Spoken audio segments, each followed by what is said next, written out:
Hello everybody, I'm Gwen Campbell-Mindes. Welcome to Gwen's Bookish Ramblings, and today we are talking about Wayside School is Falling Down because I decided to do a Wayside School book, and that was the one that the library had sort of in right then when I was looking. Which is a good thing because this one is the one that has one of my all-time favorite,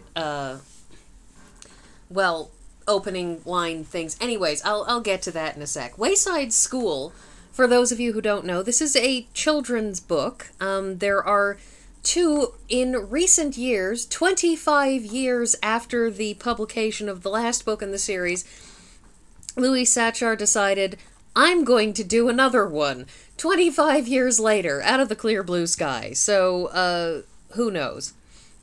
Anyways, Wayside School, the conceit of it is that it's an elementary school that somehow... now, there are a lot of elementary schools where basically it's a long rectangle, along the ground, that it's basically just one long building stretched out. And Wayside School is based on the idea that somehow the blueprints for the building got turned sideways when it was being built, and instead of being one long single-story building with 30 classrooms, it's one very, very tall building with one classroom on each floor for 30 stories. The class is Mrs. Jewell's class on the top floor, and Mrs. Jewell's class is... it's deliberate. It's filled with strange and unusual kids. But Wayside School is an extremely surrealist place. It's very, very odd. And some things, some of these stories, they don't seem all that surreal until you hit the end. And one example of this is Chapter 16, Love and a Dead Rat, in which one of the children, Damien, has a crush on their teacher, Mrs. Jules. And, of course, the other kids make fun of him for it and tell him, and he denies being in love with her, and they tell him, well, you have to prove it, put a dead rat in her desk. And he puts a dead rat in her desk, and after she, freaks out and is kind of upset by this, after everything, he admits that he just put the dead rat in her desk to prove that he didn't actually love her, but he actually does love her. And she says, I love you too, Damien, said Mrs. Jules. You do? But what about Mr. Jules? And that old schmaltzy trope about how the more love you give, the more you get. And so the final couple paragraphs are, this boy and his affection for his teacher, and she's willing to say, I love you back. This is getting disgusting, said the dead rat. It climbed out of Mrs. Jewell's desk and walked out of the room, it finishes. And that's just a taste of how weird these stories get. The first one, A Package for Mrs. Jewels, is sort of it sets the mood, in which you have Louis, who is the yard teacher. That is, his job is basically to watch the kids at recess and make sure they don't kill each other. A package arrives for Mrs. Jules, and he hauls it up all the flights of stairs to the top floor. And Mrs. Jules, after much back and forth and making him stand there holding this incredibly heavy package, brings it in, and it turns out to be a computer, and what she does afterwards is she shoves it out the window, and it goes and falls on the ground and smashes, and she says, that, children, is gravity. And, after all of that, she has taken this incredibly expensive object and just pitched it out the window. And it's just weird. But, you have the story also about the 19th floor. And A Bad Case of the Sillies is the story about the 19th floor. And in Wayside School, the 19th floor doesn't exist.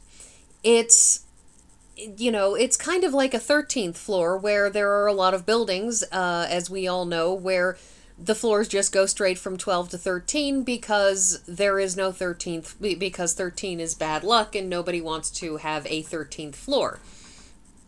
Well, the 19th floor in Wayside School is some sort of Twilight Zone metaphysical zone where one of the kids in the school, Allison is sort of a very, very, at least at that moment when this story starts, she's a very, very, introverted. She doesn't want to deal with people's ridiculousness. She just, she doesn't like any of the silliness. And she just, everything about that just makes her twitch. And then one day she gets to school and everybody is ignoring her, and it turns out she seems to have suddenly become invisible. And while she is panicking and shrieking and running up and down the stairs because it's like she's ceased to exist for everybody, a woman steps out of a classroom and says, "You need to stop making all that noise." And it turns out to be Miss Zarves, who doesn't exist on the 19th floor, which doesn't exist. And she finds herself in the class with Miss Zarves, and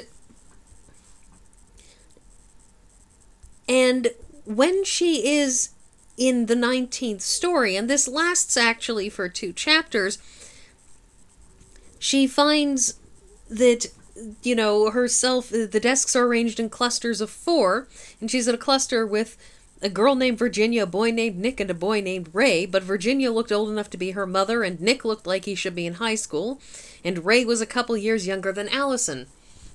Well, in the very first chapter, one of the children, BB, whose last name is Gunn, BB Gunn, has told Mrs. Jules repeatedly that she has a younger brother named Ray Gunn, and that he has been basically messing up her homework and ruining her life as younger siblings are wont to do.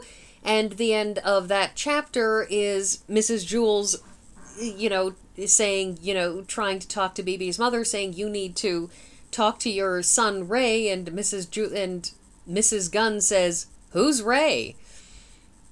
But Allison winds up in a class with Ray. But also in that class is a young boy named Mark Miller. And Mark Miller says for some reason, everybody keeps on insisting on calling him Benjamin Nushmut. Well, in the class on the 30th floor with Mrs. Jewell's class is a boy named Benjamin Nushmut, who everybody keeps on calling Mark Miller. And it's like some sort of through a mirror but darkly place. But while they're there, Mrs. Zarves will assign them strange busy work, like, "I want you to write out all the numbers from 0 to 1,000,000 in alphabetical order." And while they're stuck there, Miss Zarves, that she's told, "There is no recess, we're not allowed out of the classroom." "What if you have to go to the bathroom?" "What's a bathroom?" asked Virginia. "We don't eat either," said Nick. "We just work all the time." "But we never have homework," Virginia said cheerfully. "That's because we never go home," said Nick. "We get a 2-minute break every 11 hours. And it's this strange limbo purgatory place, and in point of fact, Mark Miller, who appears to be the only vaguely sane person in that classroom, suggests to Allison that they might in fact be trapped in hell. I mean, he doesn't actually say that, but it's clearly implied. Allison finally manages to escape by effectively insisting on acting ridiculous and silly, and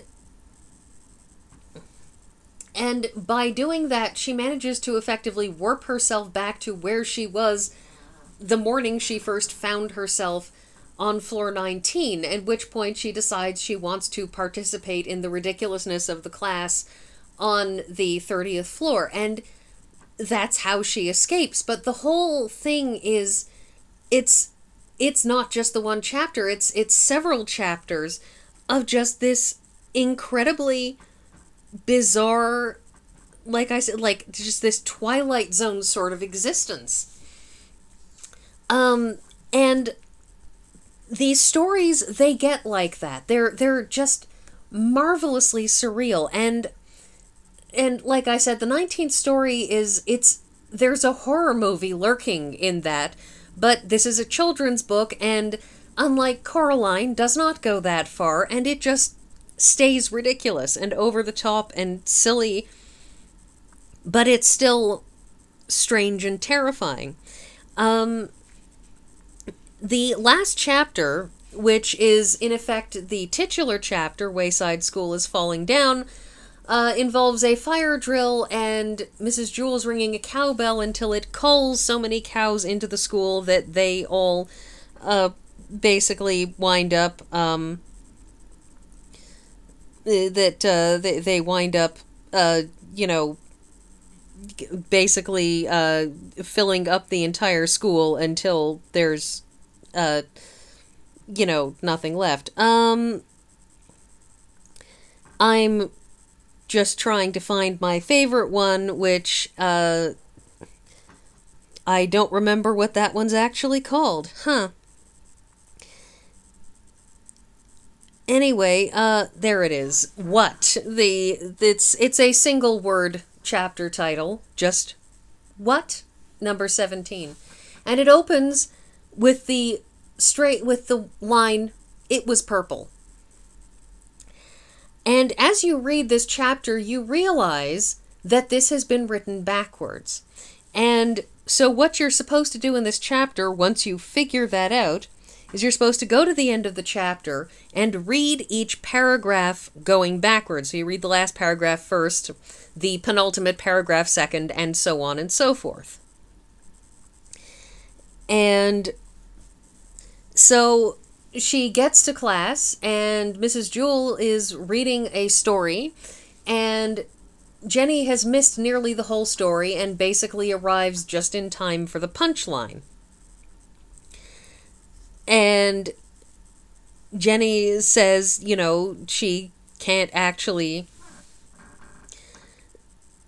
And, you know, Jenny says, well, no, I didn't find it funny because I didn't hear the whole story. And Mrs. Jewls, you know, puts her name on the discipline board. The shtick with the discipline board is Mrs. Jewell will write your name down, then she'll circle it, and then if you get in trouble a third time, she sends you home on the kindergarten bus at lunch. And Jenny, you know, she arrives late and winds up on the discipline board. And when she doesn't laugh at the story and says, well, I didn't hear the whole story you were reading, so I don't know what's funny about the punchline. And Mrs. Jewell says, you know, here, you can read the story yourself. It's very funny. And Jenny says, but I already know how it ends. I only like stories with surprise endings. So read the story backwards, suggested Mrs. Jewls. That way the beginning will be a surprise. So Jenny read the story backward. When she finished, she threw up. It was purple. And I love it.